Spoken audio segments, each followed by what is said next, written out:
പറഞ്ഞതൊക്കെ എന്താണ്? പോയില്ല, പോകണം എന്നല്ല. ഏതോ സ്ത്രീകൾ വാസ്തവത്തിൽ നബി സല്ലല്ലാഹു അലൈഹി വസല്ലം പറഞ്ഞത് അറിയാത്തതിന്റെ പേരിൽ പോയി എന്ന് വന്നാൽ തന്നെ തെളിവാവോ?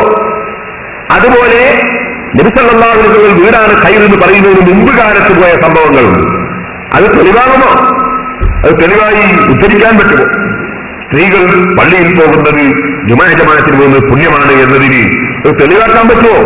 അത് തെളിവാക്കാൻ പറ്റാത്തത് കൊണ്ടല്ലേ പണ്ഡിതന്മാര് മുഴുവനും അത് നിരോധിക്കപ്പെട്ടതാണ്, മക്രൂഹാണെന്നും അതാ ഫിത്ന ഉണ്ടെങ്കിൽ ഹറാമ് തന്നെയാണെന്നും തഫ്സീർ തന്നെ ഇബ്നു ഹജർ റളിയല്ലാഹു അൻഹു രേഖപ്പെടുത്തിയില്ലേ?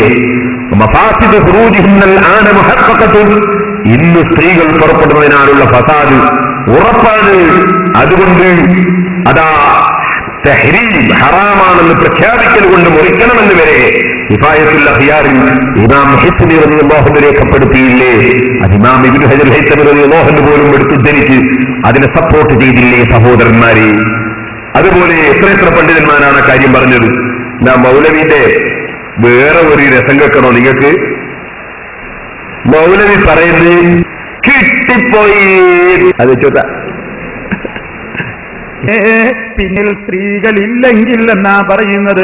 പിന്നിൽ സ്ത്രീകളില്ലെങ്കിൽ അപ്പൊ ഇമാമിന്റെ പിന്നിൽ നിസ്കാരത്തിന് വരുന്നവരിൽ പെണ്ണുങ്ങളും ഉണ്ടെന്ന് കിട്ടിപ്പോയി. പെണ്ണുങ്ങളും ഉണ്ട് പേരോടെ, കൂട്ടപ്രാർത്ഥനയും ഇല്ല പേരോടെ. ഭയങ്കര കിട്ടലാവും. മുപ്പത്തി പെണ്ണിനെ കിട്ടില്ലേ?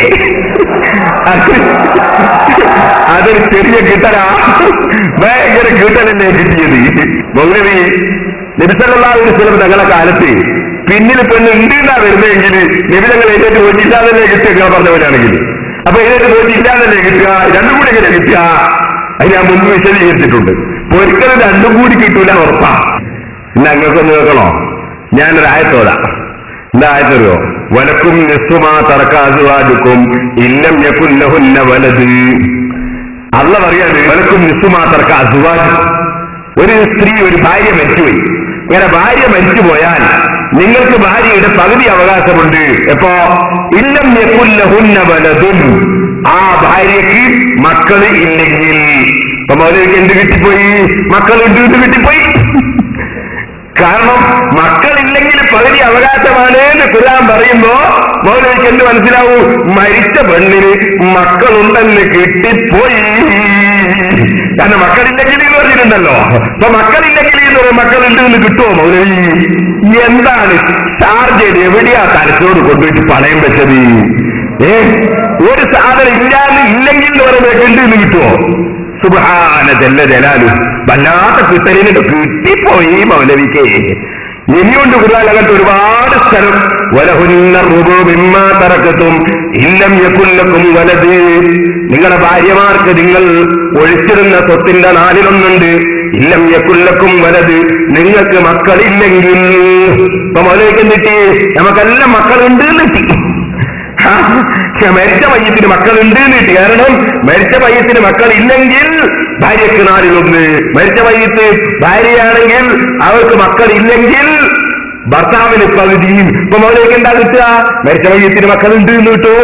മൂപ്പർക്ക് കിട്ടിപ്പോലാണല്ലോ, വല്ലാത്ത കിട്ടിപ്പോലും കേട്ടോ.